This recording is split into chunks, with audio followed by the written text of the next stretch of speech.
He called me just a maid at our dinner party while they all laughed. Wine glasses clinked against the crystal.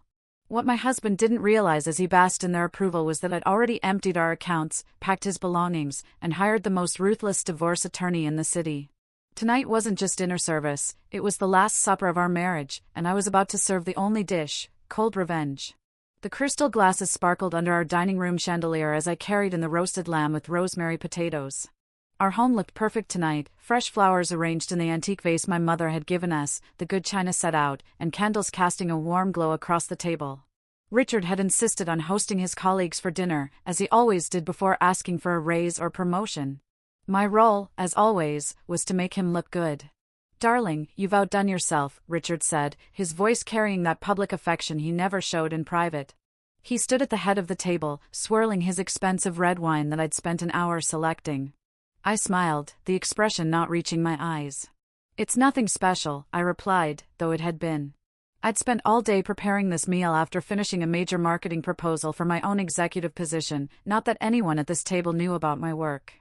To them, I was just Richard's wife, the woman who kept his house and made charming conversation at his business dinners. "Alexandra is too modest," Richard continued, placing his hand on my lower back in a gesture that looked loving but felt possessive. "She's got a talent for making everything in our home run perfectly, don't you, sweetheart?" His colleague David laughed, already on his third glass of wine. "You got lucky, Richard. My wife can barely boil water." Their wives, three impeccably dressed women I barely knew despite years of these dinners, offered tight smiles. I recognized something in their eyes, I knew all too well that resignation. I sat down the platter and took my seat. Richard immediately began carving the lamb, explaining his latest financial strategy to his boss. I filled water glasses, passed bread, and nodded at appropriate intervals. This routine was so familiar my body performed it without conscious thought. "Alexandra, Richard tells us you used to work in marketing before you decided to focus on domestic life," said Trevor, Richard's boss, attempting to include me in the conversation. Before I could answer, Richard laughed. "That's generous, Trevor. She was in the apartment, but I wouldn't call it executive work, more like arranging promotional events. Remember that disaster with the Johnson account, darling?" The Johnson account had been my biggest success. I had saved it after Richard's team had nearly lost it. He knew this, the clients had sent me a personal thank you note. "It turned out fine in the end," I said quietly. "Only because I stepped in," Richard added smoothly, turning back to Trevor. "Alexandra realized her talents were better suited to home management, and I must say she excels at it." I felt a familiar tightness in my chest, the sensation that had accompanied nearly every interaction with Richard for the past 7 years of our marriage. What had started as small corrections had gradually become this public diminishment, packaged as affectionate teasing. "Are you still working at all?" asked Christine, Trevor's wife. "She dabbles in a little consulting," Richard answered for me, just enough to keep her busy between planning our events and managing the house. "Actually," I said, surprising even myself by speaking up, "I was promoted to Senior Marketing Director last month. We landed the Westfield account last week." A brief silence fell over the table. Richard's smile froze. "That's wonderful," Christine said, looking genuinely interested. "Westfield is huge. How did you manage to get them?" Richard cleared his throat. "It's a small part of their business. Alexandra helps with their social media, nothing too demanding. I was not in charge of social media. I had restructured their entire marketing strategy and secured a multi-million-dollar contract, but I simply smiled and reached for the wine. "Let me just get these plates cleared," I said, standing up. "That's what she's best at," Richard said, laughing as he turned to David. "Executive by day, but really she's just a maid with a fancy title. At least here at home, she knows her real place." The table erupted in laughter, most of it uncomfortable, but laughter nonetheless. I stood frozen, the plates in my hands suddenly heavy. It wasn't the first time Richard had called me something like this, it wasn't even the worst. But something shifted inside me at that moment as I looked around the table.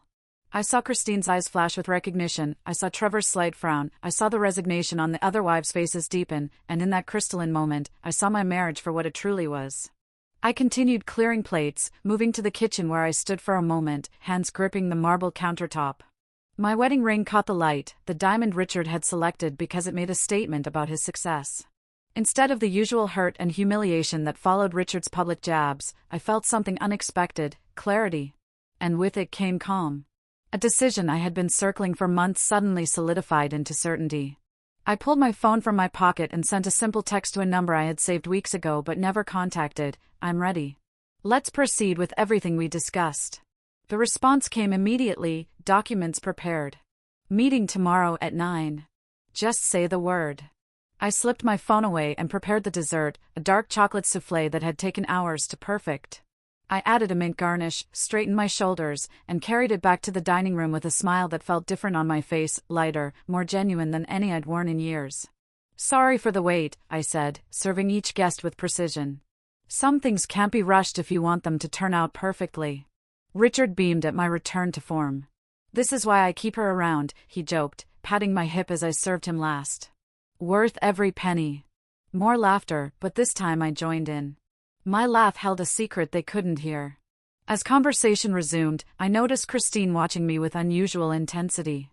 When our eyes met, she gave me a slight nod, one that contained understanding, perhaps even approval. I nodded back. The evening proceeded according to Richard's script.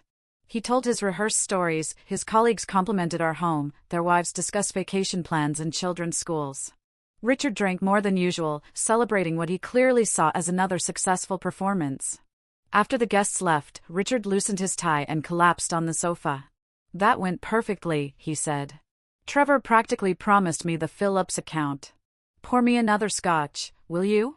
I did as requested, handing him the crystal tumbler filled with amber liquid. He didn't thank me or look up from his phone. "I'm going to finish cleaning up," I said. "Leave it for the morning," he replied, still not looking up. "Come to bed soon." "I will," I lied. Instead, I slipped into my home office and locked the door. From the bottom drawer of my desk, hidden beneath tax documents Richard never bothered to review, I pulled out a folder labeled Household Expenses, the last place he would ever look. Inside was not a budget, but my exit strategy, financial records, account information, documented patterns of emotional abuse, names of witnesses, a lease agreement for an apartment, and contact information for Diana Wells, the most formidable divorce attorney in the city. I spread the documents across my desk, added notes from tonight's dinner party, and allowed myself a small smile. Richard had no idea that while he'd been calling me a maid, I'd been cleaning house in ways he couldn't imagine. For the next dinner party, the one he was planning for next week with potential clients, I would be serving something very different. The morning after the dinner party, I woke before Richard. I slipped out of bed quietly, pulling on my silk robe, a gift from Richard that he had presented to the dinner guests last Christmas as evidence of his generosity. I stood for a moment, watching him sleep. His face was relaxed and almost boyish in repose. For a brief moment, I remembered why I had fallen in love with him 8 years ago. Back then, his confidence had seemed charming, not crushing. I padded to the kitchen and began making coffee, following our usual morning routine. Richard would expect his protein shake, perfectly chilled, the newspaper, and a freshly ironed shirt waiting when he emerged. Today would be the last time I performed this ritual. By 8:30 a.m., I was dressed in one of my most expensive business suits, the Armani that Richard had once said made me look almost like a real executive. My makeup was flawless, my hair styled in a sleek bob that projected competence and control. Richard barely looked up from his phone when I told him I had an early meeting. "Don't forget we have dinner with the Millers tonight," he mumbled, scrolling through emails. "I'll wear that blue dress you like," I replied, already knowing I would not be there. Instead of driving to my office, I navigated downtown to a sleek building housing the law firm of Wells and Associates. The receptionist nodded knowingly when I gave my name. "Miss Wells is expecting you," she said, leading me to a corner office with floor-to-ceiling windows. Diana Wells rose from behind her desk, a formidable woman in her 50s with silver-streaked black hair and the sharp eyes of someone who missed nothing. We had spoken twice by phone, but this was our first in-person meeting.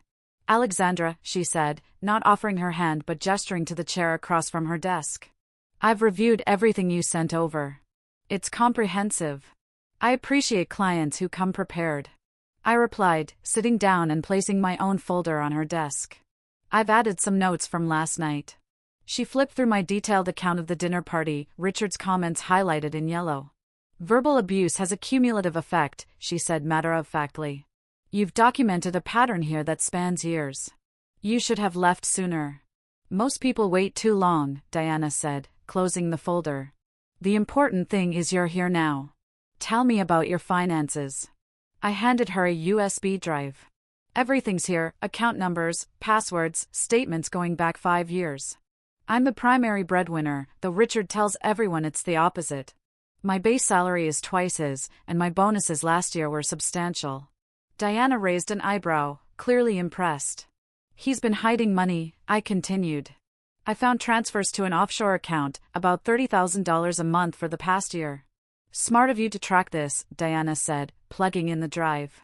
Many spouses never discover these things until it's too late. I handle our taxes. Richard thinks it's beneath him. Diana's smile was razor sharp. His mistake. What about the house, purchased before our marriage? It's in my name, though he's convinced everyone it's his. The mortgage is nearly paid off. For the next hour, we mapped out a strategy. Diana was brutally efficient, outlining how we would protect my assets, document Richard's financial misconduct, and ensure I wouldn't pay alimony despite being the higher earner. What about the actual filing? I asked. I want it to happen next Friday, during a dinner party he's hosting for potential clients. Diana looked at me carefully. That's specific. Why then? I met her gaze. Because he uses these dinners to establish dominance. He's invited his boss, his potential clients, and the colleague who just lost his wife in a messy divorce that Richard mocked relentlessly. Because he's planning to announce his fabricated promotion. Diana nodded, understanding perfectly. Public consequences for public humiliation. I can arrange for service during your dinner. My best process server can pose as waitstaff. I left Diana's office feeling lighter than I had in years. My next stop was across town to a modern glass building housing Alpine Financial Advisors. Michael Chin, a financial planner recommended by Diana, was waiting for me. We need to move quickly, he said after I explained my situation. By noon, I had opened new accounts at a different bank, transferred my legitimate savings, redirected my upcoming paycheck, and documented Richard's suspicious transfers. Michael had helped me secure my retirement accounts and investments, placing them beyond Richard's reach. He'll be furious when he discovers this, Michael warned. That's why timing is crucial, I replied. My final appointment was with Dr. Sarah Johnson, a therapist I'd been seeing secretly for 6 months. She greeted me with a warm smile in her cozy office, filled with plants and soft lighting. You look different today, she observed as I sat down. I've made the decision, I said. Sarah nodded. How do you feel? Strangely calm, almost peaceful, I replied. We spent the next hour discussing healthy boundaries, grief for the relationship I thought I had, and strategies for remaining strong through the coming weeks. Richard will try to make you doubt yourself, Sarah reminded me. He'll cycle through tactics: charm, guilt, anger, threats. Be prepared for all of them. I know his playbook by heart, I said. I just need to remember I'm not the villain in this story. You're not, Sarah agreed. You're reclaiming your life. After my appointments, I checked my messages, 3 from Richard, each more demanding than the last, asking why I hadn't responded about dinner details. I texted back a simple apology about being in meetings, promising to handle everything for tonight. As I drove home to prepare for the evening's performance, my phone rang. The caller ID showed Christine Baxter, Trevor's wife from last night's dinner. I answered cautiously. Alexandra, it's Christine, from last night. I hope you don't mind, but I got your number from the school fundraising directory. Not at all, I replied, curious about this unexpected contact. I wanted to check if you're okay, she said, her voice lowering. What Richard said last night, I recognized that look on your face. I've worn it myself. I pulled into a parking lot, surprised by her perceptiveness. I'm handling it, I said carefully. I left my first husband after similar comments. Christine continued. Everyone thought we had the perfect marriage. No one knew he was slowly erasing me. The similarity to my situation was startling. How did you do it? I asked, not as gracefully as I should have. I admitted it, but I rebuilt. Trevor is nothing like my ex. He values me as a partner, not a possession. She paused. I'm sorry if I'm overstepping, but I just saw myself in you last night. You're not overstepping, I assured her. Actually, your timing is perfect. After a moment's deliberation, I decided to trust her. I'm leaving Richard soon. Oh, she breathed. Do you have support? Somewhere to go? I've been planning for months. I have everything arranged. Good, she said with obvious relief. Trevor mentioned Richard has been making some questionable financial moves lately, off-the-record conversations with competitors. If that helps your case, it might. I replied, mentally adding this information to my arsenal. Thank you, Christine. Women need to look out for each other. If you need anything, a statement about last night, a place to stay, whatever, I'm here, she said simply. I promised to keep in touch and hung up, feeling a surprising sense of solidarity. For years, Richard had isolated me from genuine friendships, dismissing other women as gossipy or not our kind of people. Now I was discovering allies in unexpected places. At home, I prepared for the Miller dinner with mechanical efficiency. Richard returned at 7:30, immediately criticizing the wine I'd selected and my choice of appetizers. I nodded and made the changes he demanded, all while mentally cataloging each interaction for my documentation. You're quiet tonight, he remarked as we drove to the restaurant. Just tired, I replied. It was a long day at work. He snorted. What do you possibly have to be tired about?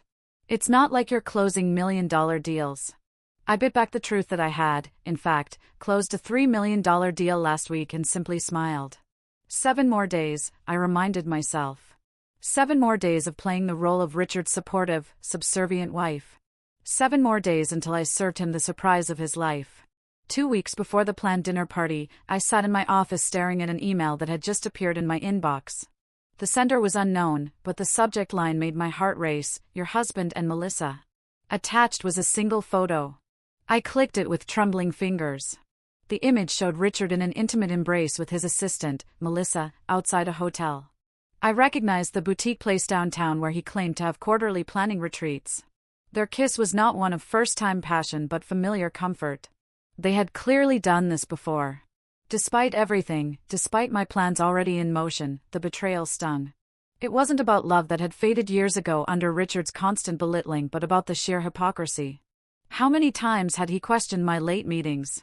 How often had he checked my phone, claiming healthy marriages have nothing to hide? I forwarded the email to Diana with a brief note, another item for our file. Her response came within minutes, this strengthens our position, but I have more concerning news. Can you come in today? 3 hours later, I sat across from Diana as she laid out financial records that made my blood run cold. He's been moving company funds through your joint account, she explained, pointing to highlighted transactions. It looks like he's been embezzling from his firm and temporarily parking the money in your shared accounts before moving it offshore. That would implicate me, I said, understanding immediately. Exactly, Diana replied. If this is discovered after you file for divorce, it could look like you're making accusations to cover your own involvement. I leaned back, processing this new threat. What do we do? We accelerate everything, Diana said decisively. And we add financial fraud to our documentation. I've already contacted a forensic accountant who specializes in cases like this. As I drove home, my phone rang. It was Richard, sounding unusually cheerful. Great news, darling. Trevor just called. They're fast-tracking my promotion. We need to celebrate. My grip tightened on the steering wheel. That's wonderful, honey. What does this mean for us? Well, he said, dropping his voice to what he thought was a seductive tone. It means more money, more prestige, and here's the best part, they want me to head up the new Singapore office. We'd be relocating by the end of the month. I nearly swerved off the road. Singapore, across the world from everyone I knew, from my job, from any support system. The perfect prison. That's sudden, I managed to say. Well, I've been working toward this for months, he replied, irritation creeping into his voice. You'd know that if you paid attention to my career instead of playing with your marketing projects. Of course, I said automatically. It's just surprising. We'll talk details tonight. Oh, and I invited Trevor and Christine over for that dinner next week. Make it special.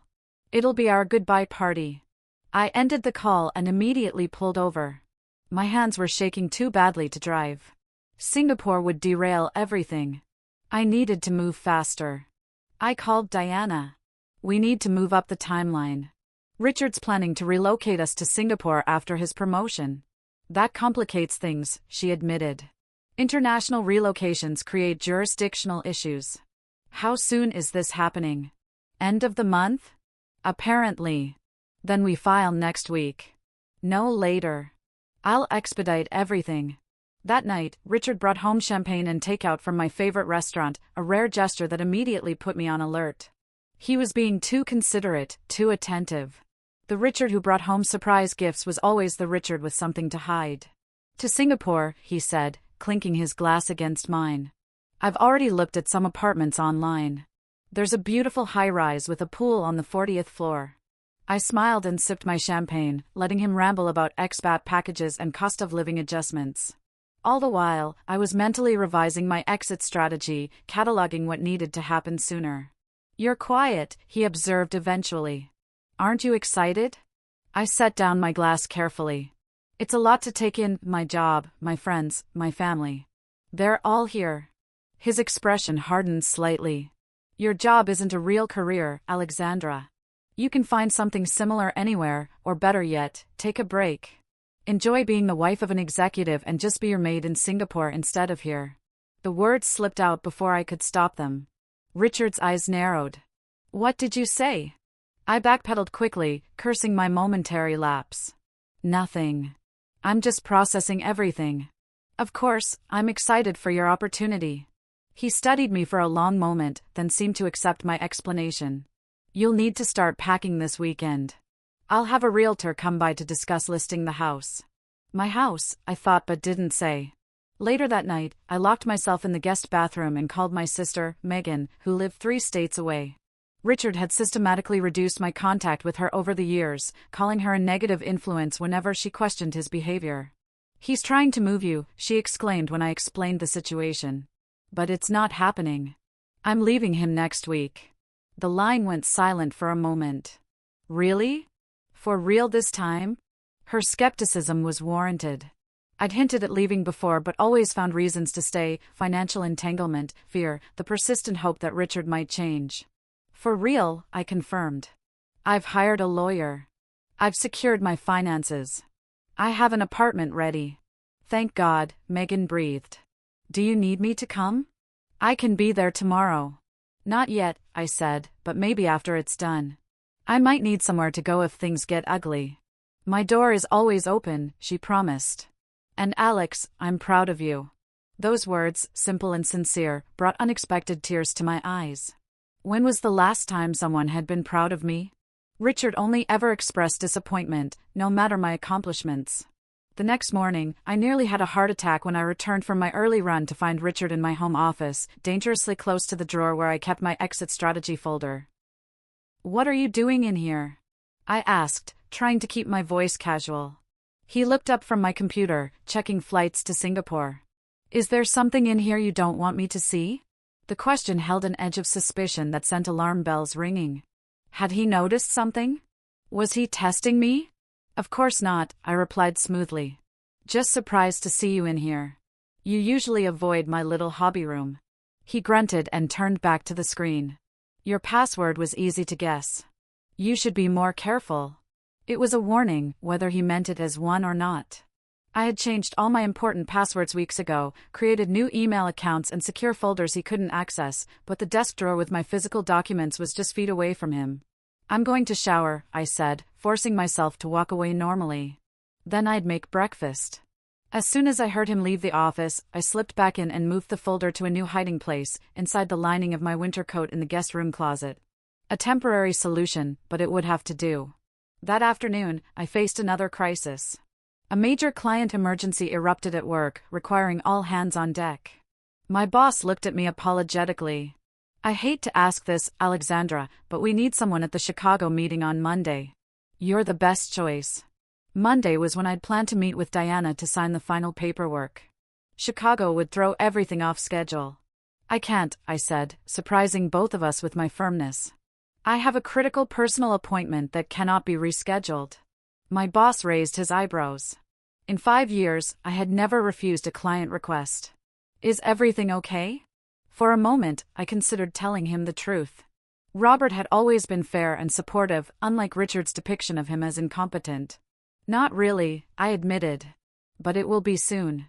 I just need Monday. He studied me for a moment, then nodded. I'll send Marcus instead, but you'll need to prep him, of course. Thank you, I said, feeling a weight lift. That night, lying beside Richard while he slept soundly, I stared at the ceiling and thought about the woman I'd been when we met, ambitious, confident, with dreams of creative leadership and executive positions. Somehow, drop by drop, Richard had drained those qualities from me, replacing them with doubt and dependence. Just a maid, he had called me. The casual cruelty of it still burned, but as I listened to his steady breathing, I realized something important. I wasn't angry anymore. I was finally truly done.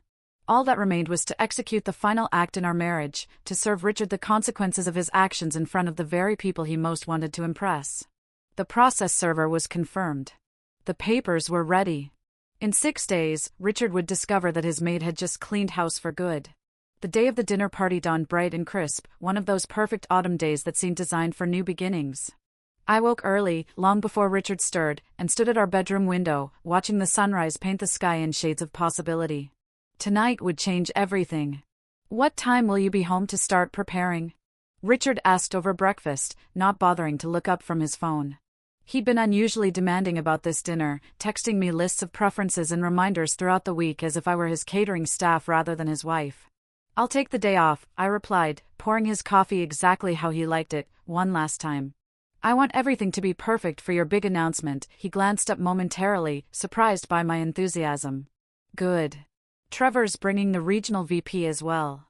This needs to be flawless," I promised. "It will be. A night no one will forget." Richard left for work with a perfunctory kiss on my cheek, reminding me again about the wine temperature and his shirt that needed pressing. I closed the door behind him and leaned against it, allowing myself a moment of quiet satisfaction. He had no idea what was coming. I spent the morning cleaning our already immaculate home, then drove to a boutique downtown where I'd reserved a special outfit for tonight, not the blue dress Richard had requested, but a white tailored pantsuit that made me look powerful, confident, and completely in control. The saleswoman who helped me try it on whistled softly. "Someone's making a statement," she observed. "You have no idea," I replied, smoothing the crisp fabric. By afternoon, I was chopping vegetables for the appetizers when my phone rang. The caller ID showed Diana's office. "Everything set for tonight?" she asked without preamble. "Yes," I replied. 6 guests plus Richard and me. Dinner at 7. James will arrive at 7:45, posing as additional waitstaff from the catering company. He's our most experienced server, calm, professional, impossible to intimidate. He'll wait for your signal before serving the papers. "And you're sure this is legally sound?" I confirmed for the 3rd time that week. "Richard won't be able to claim improper service," Diana assured me. "It will be properly witnessed, properly documented, and entirely legal. Your husband will have no grounds for complaint, though I'm sure he'll try to find some." After hanging up, I received a text from Christine. "Good luck tonight. Remember, you're stronger than you know." Her unexpected friendship had been a revelation these past 2 weeks. Without revealing my specific plans, I'd confided enough for her to understand the magnitude of what I was about to do. Her support meant more than she could know. The catering staff arrived at 5, setting up in the kitchen with quiet efficiency. I'd hired them despite Richard's objections. He'd insisted I could handle everything myself, as usual. The team's leader, Sophia, gave me a conspiratorial wink. Diana had arranged everything through her company. They understood exactly what role they were playing tonight. "The special server will arrive at 7:45, Sophia confirmed in a whisper. "We'll introduce him as part of our team." I thanked her, then went upstairs to get ready.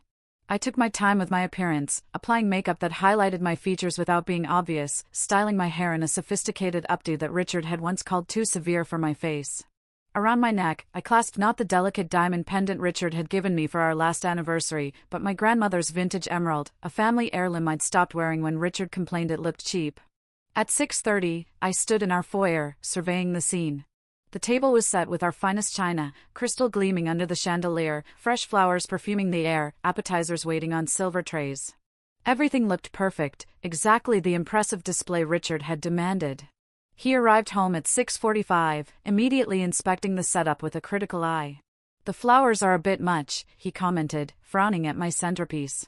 "Trevor's wife is allergic to lilies," I replied calmly, though I knew perfectly well Christine had no such allergy. Richard raised an eyebrow at my outfit. "That's not the blue dress," he said. "I thought this was more appropriate for such an important occasion," I replied, meeting his gaze. He looked as if he might argue, then glanced at his watch. No time to change now. But next time. There won't be a next time, I thought, but I merely nodded. The guests began arriving precisely at 7, Trevor and Christine, the regional VP and his wife, and 2 potential clients from Japan who were critical to Richard's Singapore plans. Richard transformed instantly into the charming host, all smiles and hearty handshakes. I played my part perfectly, offering drinks and directing conversation with practiced ease. Alexandra has outdone herself tonight, Richard announced, raising his glass in my direction. She always knows exactly how to make these evenings special. Christine met my eye across the room and gave me an almost imperceptible nod of encouragement. Dinner progressed smoothly through the first course and into the main. The conversation flowed naturally, dominated by Richard's carefully crafted anecdotes and strategic business observations. I maintained my pleasant smile, speaking when spoken to, refilling glasses, and playing the role of supportive wife one final time. At 7:43, I excused myself to check on dessert, slipping into the kitchen where Sophia and her team were preparing the final course. "He's here," she murmured, nodding toward a tall man in the same black and white uniform as the other servers. James nodded to me, his expression professionally neutral. 2 minutes, I told him, my heart suddenly racing. Wait for my signal. I returned to the dining room just as Richard tapped his glass, calling for attention. Right on cue, my husband was nothing if not predictable. "Before dessert, I'd like to share some exciting news," he began, standing at the head of the table. "As many of you know, Baxter International has been looking to expand our Asia operations for some time now." Guests nodded politely. Richard continued, his voice swelling with pride. "Trevor has shown tremendous faith in my leadership by offering me the opportunity to head our new Singapore office." He paused for effect. "Alexandra and I will be relocating at the end of the month to begin this exciting new chapter." Murmurs of congratulations circled the table. I caught Christine's surprised glance. Clearly Trevor hadn't mentioned this at home. "I couldn't have achieved this without Alexandra's support," Richard added, gesturing grandly in my direction. "She's always been content to stay in the background, managing our home while I build my career. The perfect partner for an ambitious man." It was the perfect opening. I nodded slightly toward the kitchen where James was waiting, then stood, smoothing my white pantsuit, and moved to stand beside Richard. "That's very kind of you to say, Richard," I said, my voice steady and clear. "But I think it's time we both acknowledge the truth of our arrangement." Richard's smile faltered slightly. "Darling, let's not bore our guests with details," he said. "Oh, I don't think they'll be bored," I replied, just as James entered, carrying a silver tray. The room fell silent as James approached Richard. On the tray lay a thick envelope, cream-colored and official-looking. "What's this, Richard?" he asked, his confusion evident. "Mr. Richard," James said formally, "I am legally authorized to serve you with these documents." Richard stared at the envelope without taking it. "What the hell is going on?" he demanded, looking between James and me. I maintained my composure, aware of every eye in the room fixed on us. "Those are divorce papers, Richard. I'm not going to Singapore. I'm not going anywhere with you ever again." The silence that followed was absolute. Richard's face cycled through expressions of confusion, disbelief, and finally fury. "This is ridiculous," he sputtered, turning to our guests with an awkward laugh. "Alexandra has a flair for the dramatic. If you'll excuse us for a moment." "There's nothing to excuse," I interrupted smoothly. "I've been planning this for months. Ever since you called me your maid in front of your colleagues. Or was it before that, perhaps when you began sleeping with your assistant, Melissa? Or maybe when you started embezzling from your company and running the money through our joint accounts?" Richard's face drained of color. Trevor sat up straighter, his expression hardening. "You've made yourself perfectly clear over the years, Richard," I continued, my voice steady despite my racing heart. "I'm just a convenience to you, the perfect backdrop for your ambitions. The maid who keeps your home running while you build your career on lies and manipulation." Richard lunged for the envelope, tearing it open with shaking hands. As he scanned the first page, his expression darkened further. "You can't do this," he hissed. "You have nothing without me." I smiled then, genuinely. "Actually, Richard, it's quite the opposite. The house is in my name. My career is thriving. And I've documented every instance of your financial misconduct, emotional abuse, and infidelity." I turned to our stunned guests. "I apologize for the disruption to our dinner. The dessert is excellent, and you're welcome to stay and enjoy it." Richard, however, should probably leave now. He has a lot to discuss with his lawyer. For one electric moment, Richard looked capable of violence. Then Trevor stood, buttoning his jacket with deliberate calm. I think that would be best, Richard, he said, his tone making it clear this wasn't a suggestion. We'll discuss the Singapore position and these other allegations at the office tomorrow. Richard looked from face to face, finding no allies. Even the Japanese clients were studiously examining their napkins, clearly unwilling to be drawn into the spectacle. This isn't over, he finally said, his voice low and threatening as he glared at me. Actually, it is, I replied. The locks will be changed tomorrow. Any attempt to contact me should go through Diana Wells, my attorney. With a final look of pure hatred, Richard stormed out the front door, slamming it behind him with such force that the chandelier trembled, sending prisms of light dancing across the silent dining room. Christine was the first to move, coming to stand beside me. Are you okay? She asked quietly. I took a deep breath and realized that I was, perhaps for the first time in years. Yes, I said, surprised by the steady certainty in my voice. I really am.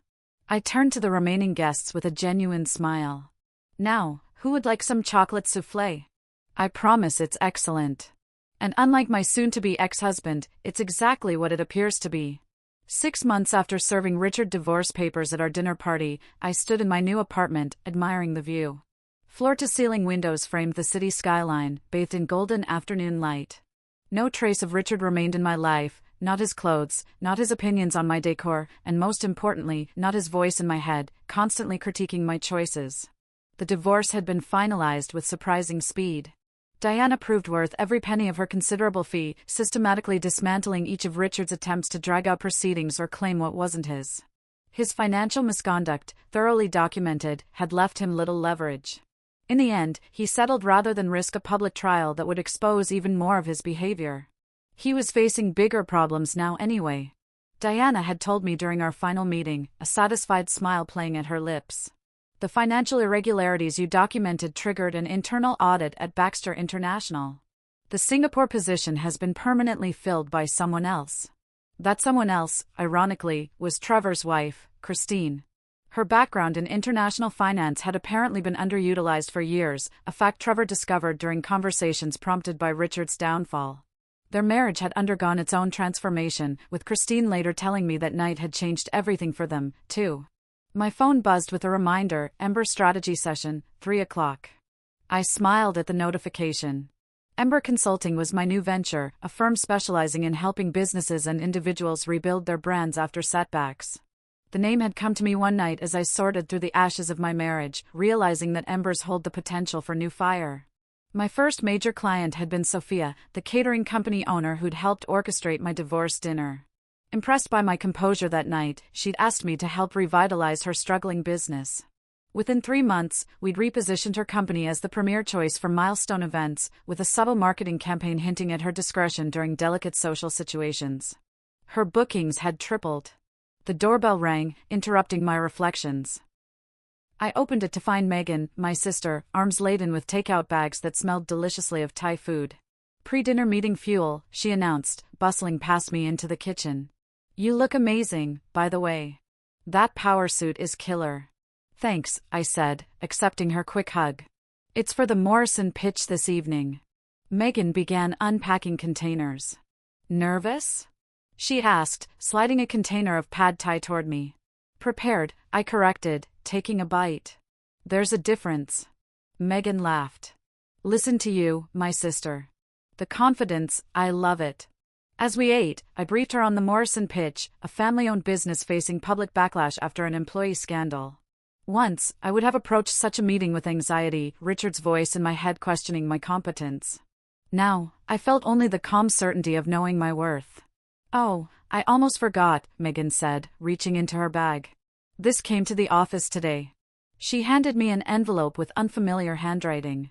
Inside was a wedding invitation from Melissa, Richard's former assistant and affair partner. Attached was a brief note. Alexandra. You don't know me beyond what Richard probably told you, but I wanted to thank you. After you exposed his behavior, I realized what I'd gotten myself into. I left Baxter immediately and found a better position with a company that actually values my work. I'm marrying an amazing man who treats me as an equal, not a convenience. Your courage changed more lives than you know. Melissa. I handed the note to Megan, who read it with raised eyebrows. Well, that's unexpected, she commented.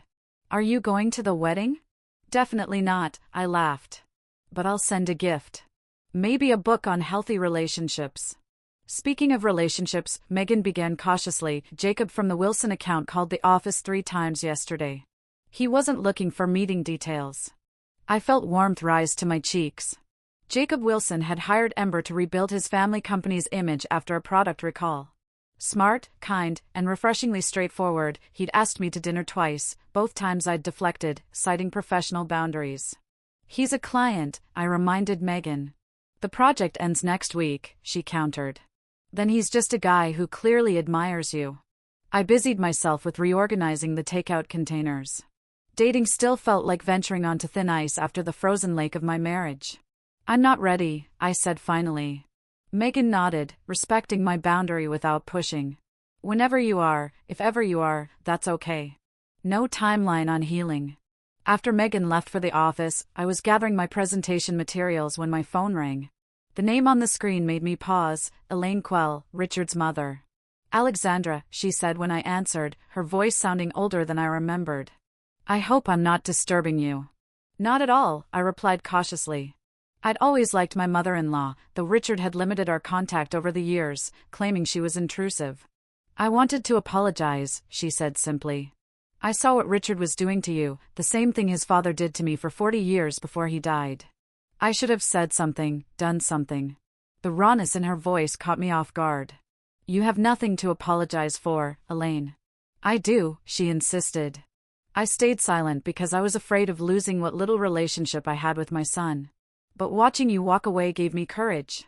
I finally sold the house and moved to Arizona near my sister. I'm starting over at 68. Tears pricked at my eyes. I'm so proud of you, Elaine. That's why I'm calling, she continued. Richard showed up at my door last week, furious that I'd sold the house without consulting him. He expected me to take him in, said he's struggling since the divorce and company issues. What did you do? I asked, holding my breath. I told him no, she said, the pride in her voice unmistakable. For the first time in his life, I didn't rescue him from consequences. It was terrifying and wonderful. We talked for another 15 minutes, making plans to meet for lunch when she next visited the city. Another relationship reclaimed from Richard's control. That evening, I stood before the Morrison family and their executive team, presenting my strategy for rebuilding their company's reputation. As I spoke, I noticed their expressions shift from skepticism to interest to enthusiasm.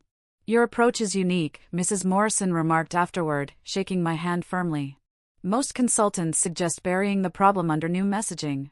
You're recommending we acknowledge it head-on. Transparency rebuilds trust. I replied, I learned that personally well. It's refreshing, she said. And precisely what we need. When can you start? On my way home, I passed the restaurant where Richard and I had celebrated our first anniversary. I barely felt a twinge. The power he once held over my emotions had diminished to almost nothing. My phone buzzed with a text from Diana. Judge denied ours motion to reopen financial settlement. Last legal hurdle cleared. Congratulations. You're truly free. I smiled at the message, then impulsively made a decision. I dialed Jacob's number. Alexandra, he answered, pleasant surprise evident in his voice. I was just thinking about you. Your project wraps up next week, I said without preamble. Would you like to have dinner afterward? Not as consultant and client.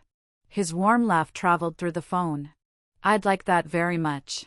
Good, I replied, feeling a flutter of nervous excitement that had nothing to do with fear. It's a date. That night, I hosted a small dinner party in my apartment, my first since the infamous night I'd served Richard divorce papers. Megan was there with her husband, along with Christine and Trevor, Sophia from the catering company, and 2 close friends from work. The conversation flowed easily, punctuated by genuine laughter. No one was performing. No one was walking on eggshells.